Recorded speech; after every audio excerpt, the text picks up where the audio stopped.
50% से ज्यादा, आधे से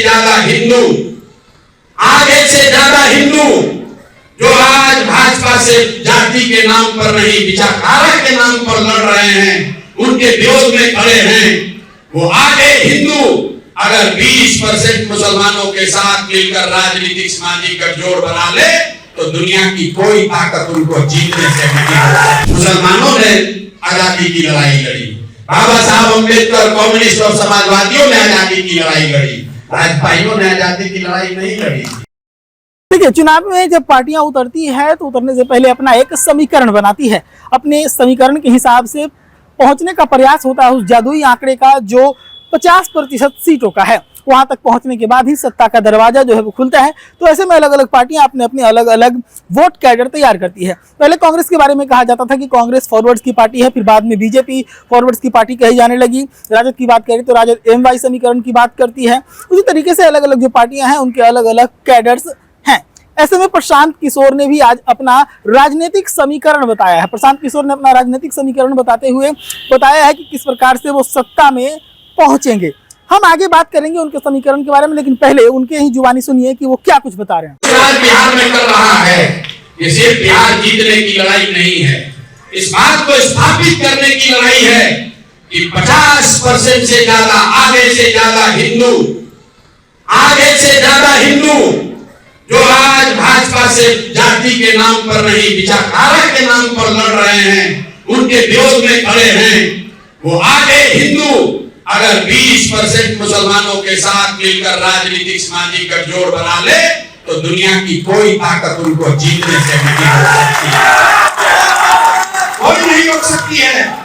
इसका प्रमाण है 80% आबाद हिंदुओं के देश में भाजपा को 40% से कम वोट मिला है। मेरे भाई, आज भी आधे से ज्यादा हिंदू भाजपा को वोट नहीं देता है।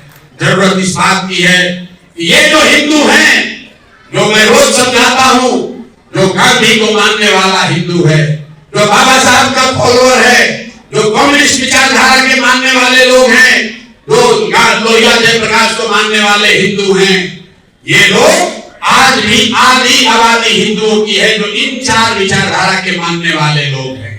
अगर इनके साथ 20% मुसलमान साथ में आ जाए तो सीधा आप हुए 60, भाजपा हुई 40। यही फॉर्मूला है जिससे भाजपा को देश में हराया जा सकता है।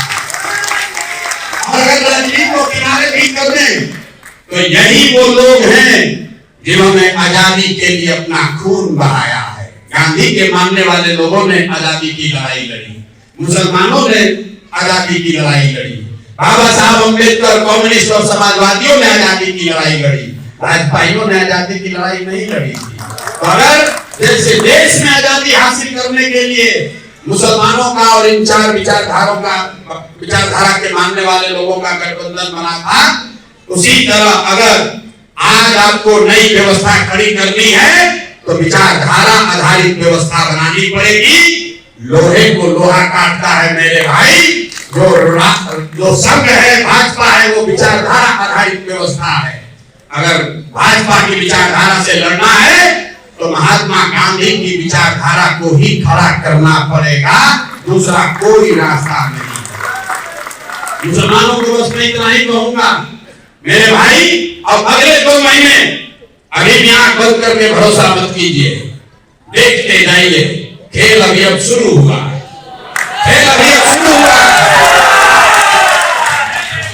आपको याद दिलाना चाहता हूं, 2015 में मैंने 2 जून 2015 को शुरुआत करी थी। तब ये मोदी की लहर थी। 14 में हम ही लोग जिताने में कंधा लगाए थे। 15 में जब यहाँ आए, 2 जून 2015 को पहली बार मैंने हर घर दस्तक प्रोग्राम शुरू किया था। और जो महागठबंधन जिसकी आप चर्चा करते हैं, वो अगस्त में महागठबंधन बना था और नवंबर आते आते भाजपा को 55 सीट पर हम लोग समेट दिए। अभी बहुत पानी बहना बाकी है। आपको सिर्फ इतना ही आग्रह करने आए हैं कि अब समय आ गया ये देखने का, समझने का कि समाज में कौन कौन से लोग जन सुराज से जुड़ रहे हैं और ये तय करने का कि जब सारा समाज जनसुराज से जुड़ रहा है तो कहीं मुसलमान किनारे ना बैठा रह जाए। बस यही आपसे आग्रह करने आए। तो आप सुन रहे थे प्रशांत किशोर को, वो सीधे तौर पर बता रहे हैं कि अभी भी 50% हिंदू जो हैं वो बीजेपी को वोट नहीं करते। यानी कि देश की अगर आबादी की बात करें तो देश में आबादी जो है वो 80% हिंदुओं की है और 20% मुसलमानों की है। तो वही प्रशांत किशोर कहते हैं कि अगर 80% का 50% का बात कर तो यहाँ पर पूरी आबादी का 40% वोट जो है वो बीजेपी को वोट नहीं करता और मुसलमान जो है वो 20% हैं। ऐसे में अगर 40% और 20% को जोड़ दिया जाए तो ये आंकड़ा जो है वो 60% पहुंच जाएगा और इस आंकड़े के साथ मजबूती के साथ जनसुराज सत्ता में आ जाएगी। उन्होंने कहा है कि जो लोग बीजेपी के विचारधारा के खिलाफ लड़ रहे हैं, हम उनसे चाहते हैं कि वो हिंदू भी जनसुराज से जुड़े ताकि 40 और 20% का आंकड़ा को जोड़कर 60% पूरा किया जाए और जनसुराज सत्ता में आ जाए। और भी अपडेट्स देंगे पटना से सच टॉक्स के लिए प्रशांत कुमार।